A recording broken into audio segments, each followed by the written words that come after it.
बहुत बहुत स्वागत है। मैं हूं आपके साथ सुप्रीत सचदेव। इंडिया न्यूज में आपका स्वागत है और आज हम बात कर रहे हैं प्रधानमंत्री नरेंद्र मोदी के 8 साल के कार्यकाल की।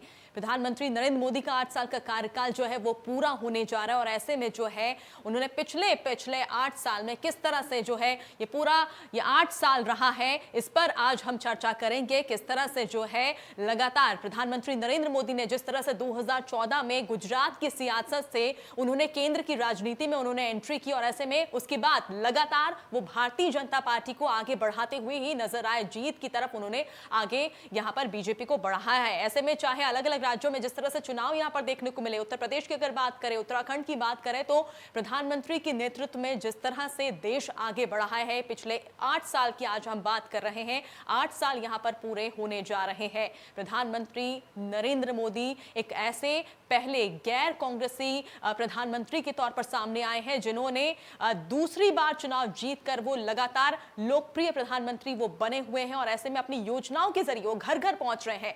और आइए आज हम इसी पर चर्चा करने जा रहे हैं। हमारे साथ खास एक मेहमान जुड़ने जा रहे हैं। उत्तराखंड के वित्त मंत्री हैं, प्रेमचंद अग्रवाल हैं।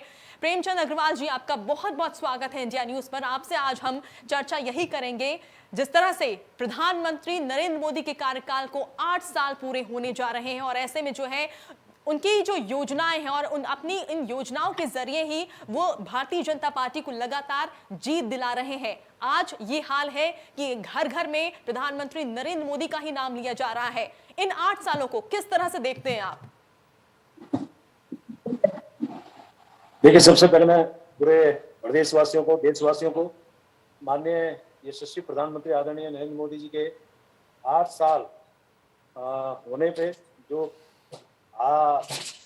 माननीय प्रधानमंत्री जब हमारे प्रधानमंत्री बने 8 साल पहले, उनको बहुत बधाई देना चाह रहा हूँ। पूरी जनता को बहुत बधाई देना चाह रहा हूँ।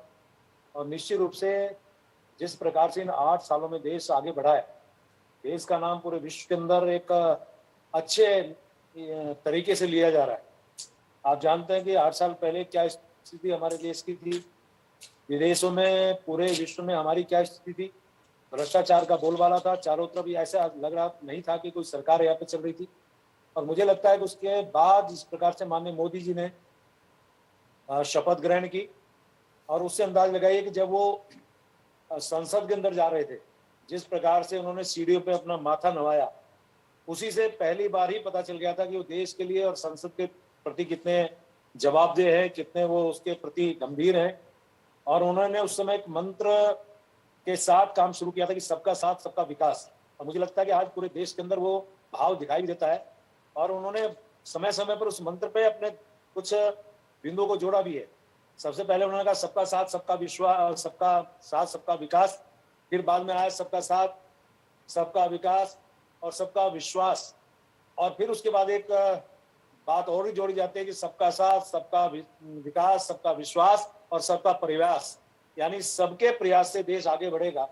और आज जब भी आप प्रधानमंत्री जी को सुने या जब भी उनके बातों को आप जानकारी लें, तो एक ही बात कहते हैं, 135 करोड़ देशवासियों के उत्थान के लिए, उनको आगे बढ़ाने के लिए वो संकल्पबद्ध हैं, प्रतिबद्ध हैं। और शायद चाहे कोरोना का कार्यकाल रहा हो, चाहे जनता के हित में लिए गए फैसले हों, चाहे विश्व के अंदर भारत को उच्च स्थान पर पहुंचाने की बात हो, ये आज किसी से छिपा नहीं है। और आज विश्व के जो शक्तिशाली जो देश हैं, उन शक्तिशाली देशों में जब गिनती होती है और सर्वे होता है, तो माननीय मोदी जी का नाम सर्वोच्च स्थान पे आता है। इससे अंदाज लगा सकते हैं कि भारत ही नहीं, विश्व के अनेकों लोग, विश्व के सारे लोग आज मोदी जी के नेतृत्व को स्वीकार करते हैं। बिल्कुल, अंतर्राष्ट्रीय यहां पर स्तर पर भी देखा गया कि किस तरह से प्रधानमंत्री नरेंद्र मोदी देश को आगे लेकर गए हैं, देश का मान उन्होंने बढ़ाया है। ऐसे में अगर विपक्ष की अगर बात करें, कांग्रेस की तरफ से जिस तरह से सुरजेवाला ने जो प्रेस कॉन्फ्रेंस की, ये यहां पर 8 साल की जो बात हम कर रहे थे, 8 बड़ी उपलब्धियां हम लगातार जो है यहां पर सुन रहे थे। और लेकिन विपक्ष की तरफ से, कांग्रेस की तरफ से यहां पर यह नारा दिया है कि 8 छल उन्होंने गिना दिया और इसमें जो है ये यहां पर महंगाई की बात की जा रही है, बेरोजगारी, आमदनी, सेना के साथ धोखा, किसानों की बात यहाँ पर की गई, पिछड़ों की यहाँ पर बात की जा रही है, SC ST OBC की यहाँ पर जिक्र किया गया, राष्ट्रीय सुरक्षा का मुद्दा यहाँ पर उठाया है। तो विपक्ष ने जिस तरह से यहाँ पर सरकार के 8 छल यहाँ पर गिनाए हैं, इन 8 सालों की जिस तरह से यहाँ पर बात हो रही है, इसे किस तरह से देखते हैं आप? देखिए, कांग्रेस विपक्ष की भूमिका में है, लेकिन आप अंदाज लगाइए कि आज जो कांग्रेस अनेकों राज्यों में शासन में थी, केंद्र में शासन में थी, आज वो हाशिए पे है। कि इनके कारणों, इनके बातों के कारण, इनके व्यवहार के कारण, जिन्होंने सत्ता अनेकों साल तक चला, आज जनता ने उनको अस्वीकार कर दिया, उनको सत्ता से बाहर कर दिया। आज पूरे देश के अंदर मात्र 2 स्थानों पे इनकी सरकार है, छत्तीसगढ़ और राजस्थान। मुझे लगता है आने वाले समय में यहाँ से भी वो बेदखल होंगे। तो ऐसे लोगों पे जनता आज विश्वास नहीं कर रही है। इनके इन बातों को, ठीक है, विपक्ष का काम विरोध करना है, वो तो समझ में आता है, लेकिन छल करना, ये भाषा बोलना, मुझे लगता है कहीं से कहीं तक उचित नहीं है। 2014 में पहली बार माननीय प्रधानमंत्री हमारे देश के बने और भारतीय जनता पार्टी की सरकार आई। अब आप बताइए कि यदि 2014 से 2019 तक यदि बहुत अच्छे काम नहीं किए होते, जनता का विश्वास हासिल नहीं किया होता, तो 2019 में दोबारा सत्ता में केंद्र में कम से कम हमारी पार्टी नहीं आ सकती थी। माननीय मोदी जी बड़े बहुमत के साथ दोबारा प्रधानमंत्री नहीं बन सकते थे। इनकी स्थिति देखिए कहाँ है, जनता ने इनको कहाँ पे किया, और आज हमारी स्थिति देखिए कहाँ है, कहाँ मोदी जी ने आज देश को इतने ऊंचे स्थान पर पहुंचाया, तभी जनता आज उनके साथ खड़ी है। अब आप देखिए, जिस समय जनता, ऐसे कितने लोग थे जिनको बैंक का उन्होंने दरवाजा तक नहीं देखा था, आज 45 करोड़ से ज्यादा लोगों के खाते बैंक में खुले हैं। शौचालय नहीं थे देश के अंदर, अनेकों लोग ऐसे थे कि जो बाहर जाते थे, गांव में विशेषकर बाहर एक शब्द बोलते हैं, आप जानते होंगे, और उस साल आज 11 करोड़ से ज्यादा लोगों को शौचालय का निर्माण हुआ है। प्रधानमंत्री आवास योजना में बहुत से ऐसे करोड़ों लोगों को आज उनके छत के नीचे, यानी अपने छत के नीचे वो रहन बसेरा कर रहे हैं, अपना रह रहे हैं। ये स्थिति तब है कि जब कांग्रेस अनेकों वर्षों तक रही, तब वो स्थिति थी। और आज देखिए सरकार जो काम कर रही है, माननीय मोदी जी जो काम कर रहे हैं, माननीय मोदी जी का जो विजन है, जो उनकी सोच है, अंतिम व्यक्ति तक विकास जाना चाहिए, वो भी हमारे हैं। और वो काम जब कर रहे हैं, उसके आधार पर आप देखिए आज 6 लाख गांव जो है ODF हो गए, और 9 करोड़ से ज्यादा लोगों को जल शक्ति मंत्रालय अलग से बना के उसमें 9 करोड़ लोगों को पेयजल, शुद्ध पेयजल का कनेक्शन देने का काम इसी दौरान हुआ है। आप देखिए कि उज्ज्वला गैस, जिसमें मुझे कहने में कहीं संकोच नहीं है, और आप ये अंदाज लगाइए कि आंखों में ईंधन, धुआं, कितना नुकसान उनकी आंखों को होता था, हमारी माताओं बहनों को। आज 9 करोड़ से ज्यादा लोगों को गैस कनेक्शन मिले। धारा 370 35 से हटाने का काम इसी दौरान हुआ है। प्रेमचंद जी, यहाँ पर अगर उत्तराखंड की अगर बात करें, क्योंकि प्रधानमंत्री नरेंद्र मोदी के नेतृत्व में जिस तरह से हमने देखा है कि उत्तराखंड में चुनाव हुए, उत्तर प्रदेश में चुनाव हुए, और ऐसे में जो है डबल इंजन का यहाँ पर जो है असर देखने को मिला। कहीं ना कहीं प्रधानमंत्री नरेंद्र मोदी ने संगठन को मजबूत बनाया, और कहीं उसी का असर जो है उत्तराखंड के चुनाव में भी देखने को मिला। फिर से पूर्ण बहुमत जो है बीजेपी ने हासिल की उत्तराखंड में। मैं तो माननीय मोदी जी का बारंबार धन्यवाद कर रहा हूं। मैं तो भगवान से प्रार्थना कर रहा हूं वो हमारा नेतृत्व करते चले जाएं। वो इतने शक्तिशाली हों कि कम से कम देश का भी और हमारे प्रदेश का भी, उत्तर प्रदेश का भी जिस प्रकार से भला हो रहा है। 4 धाम यात्रा आजकल हमारे यहाँ बड़ी जोरों शोरों पे चल रही है। 4 धाम मार्ग बनाने का काम उनके द्वारा हो रहा है। हमारे यहाँ जो है ऋषिकेश, जहाँ का मैं विधायक हूँ, ऋषिकेश से कर्णप्रयाग तक रेलवे लाइन, बाहर का व्यक्ति सोच नहीं सकता कि वहाँ रेलवे लाइन जाएगी। अंग्रेजों के टाइम पे यदि रेल लाइन गई, उसके बाद कभी रेलवे लाइन जाने का कोई सपना नहीं सोच सकता था। आज वो हमारे यहाँ से कर्णप्रयाग तक रेलवे लाइन जा रही है, बहुत तेजी से काम हो रहा है। और उससे जहाँ पर्यटन बढ़ेगा हमारे उत्तराखंड का, जहाँ हमारा तीर्थाटन बढ़ेगा, जहाँ पे हमारे रोजगार के साधन मुहैया होंगे, जहाँ हमारे गरीब लोगों को उसमें लाभ मिलेगा, वहीं आने वाले यात्रियों को बहुत सुंदर एक जो हम रेल मार्ग की बात कर रहे हैं, उससे उनकी सुंदरता का, उत्तराखंड की सुंदरता का ज्ञान होगा। और उसी प्रकार से आप गंगा जी को देखिए, कितनी प्रदूषित थी पहले, जो कांग्रेसी मित्र मेरे बोल रहे थे। गंगा जी के लिए उन्होंने पहले बहुत कुछ किया, लेकिन हो कुछ नहीं पाया। सोचा बहुत था लेकिन कुछ किया नहीं। 20,000 करोड़ से गंगा की, गंगोत्री से लेकर गंगा सागर तक गंगा जी पवित्र हो रही हैं, अविरल बह रही हैं, शुद्ध बह रही हैं। ये जो काम हो रहा है, ये सब माननीय मोदी जी के कृपा से हो रहा है।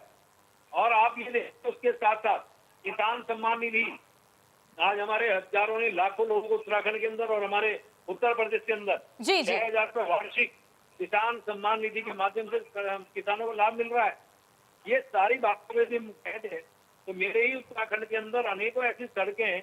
अब आप देखिए दिल्ली से जहाँ पे आप बैठी हैं, दिल्ली से और हरिद्वार तक जब कोई 8-10 घंटे लगते थे कांग्रेस के शासनकाल में, आज बिल्कुल, 3.5 घंटे में यानी आप कुल हरिद्वार मिलाकर पहुंचती हम हैं। ये देख रहे हैं कि विकास जो है वो लगातार हो रहा है उत्तराखंड में। लगातार हो और रहा है। साथ ही यहाँ पर उत्तराखंड का जो बजट सत्र शुरू होने वाला है, क्योंकि कुछ दिनों में ये बजट सत्र की शुरुआत होगी। आप वित्त मंत्री हैं उत्तराखंड के, और ऐसे में सभी की जो निगाहें हैं बजट को लेकर, जो इंतजार यहाँ पर है कि इस बार कैसा बजट आएगा। अपने आप जनता के लिए यहाँ पर क्या कहना चाहेंगे, कैसा बजट इस बार उत्तराखंड की जनता के लिए देने वाले हैं आप?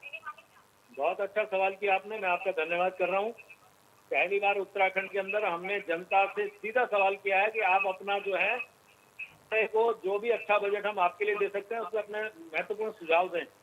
और जैसे मैंने कहा पहली बार हमने किया है कि जितने हमारे गढ़वाल और कुमायूं 2 कमिश्नर भी हमारे उत्तराखंड के अंदर हैं, हमने दोनों जगह अपने जो विभिन्न हमारे स्टेक होल्डर्स हैं, हितधारक हैं, उनके साथ संवाद किया, उनके साथ बैठे हैं। माननीय मुख्यमंत्री भी मौजूद रहे और उनके बहुत सुझाव, 3.5 घंटा हम कुमायूं के नैनीताल में बैठे हैं और 2.5 घंटा हम देहरादून गढ़वाल के कमिश्नरी में बैठे हैं। माननीय मुख्यमंत्री दोनों हमारे उस कार्यक्रम में मौजूद थे और जो हमारे 7 प्रकार के हितधारक थे, होटल व्यवसायी होंगे, हमारे जो है व्यापारी होंगे, हमारे चार्टर्ड अकाउंटेंट होंगे, किसान कृषि से जुड़े हुए लोग होंगे और स्थानीय निकाय से जुड़े हुए लोग होंगे, ऐसे बहुत ही महत्वपूर्ण लोगों से हमने सुझाव लिए हैं। और आज 27 तारीख शाम तक हमने जो है ईमेल आईडी भी दी है जनता को, उसमें सामान्य व्यक्ति भी अपनी राय दे सकता है।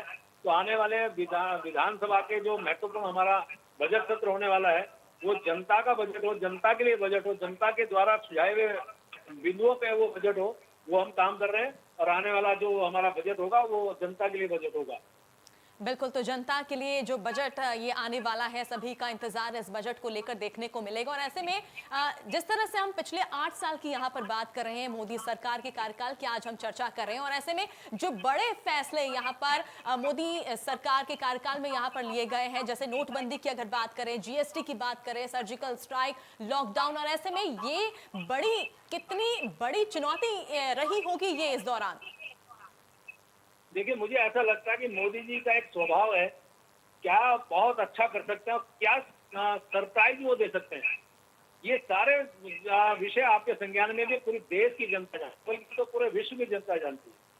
और आप देखिए कि मुझे याद है कि जहां उन्होंने जीएसटी लागू किया, एक देश और एक जो टैक्स है उसको लागू करने का काम किया, नोटबंदी का निर्णय उन्होंने लिया।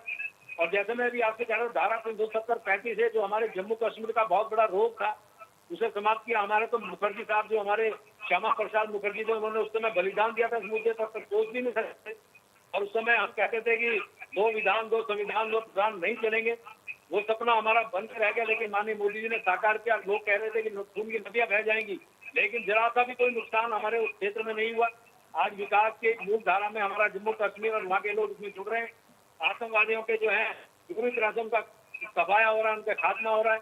और उसके साथ साथ राम मंदिर, सोच सकते थे हम लोग 492 साल का जो हालात है, अनेकों लोग बलिदान जिनके हो गए। मैं इसमें मैं राम कार सेवा समिति का जिले का संयोजक रहा हूँ यहाँ देहरादून का। अनेकों बार हम जेल की हमने यात्रा की, हम उसमें रामशिला, राम ज्योति, इनका हम लोग बहुत बड़े कार्यक्रम किए। रथ हम लोगों ने उस टाइम चलाया और हम कहते थे कि रामलला हम आएंगे, मंदिर वहीं बनाएंगे। चलिए, प्रेमचंद अग्रवाल जी, बहुत बहुत शुक्रिया हमारे साथ जुड़ने के लिए, हमारे साथ इस चर्चा में शामिल होने के लिए। तो आज हमने चर्चा की कि किस तरह से मोदी सरकार के 8 साल यहाँ पर पूरे हुए हैं और ऐसे में क्या क्या बड़ी उपलब्धियां यहाँ पर मोदी सरकार की रही है, इस पर आज हमने चर्चा की। इसी के साथ खास पेशकश फिलहाल इतना ही। नमस्कार।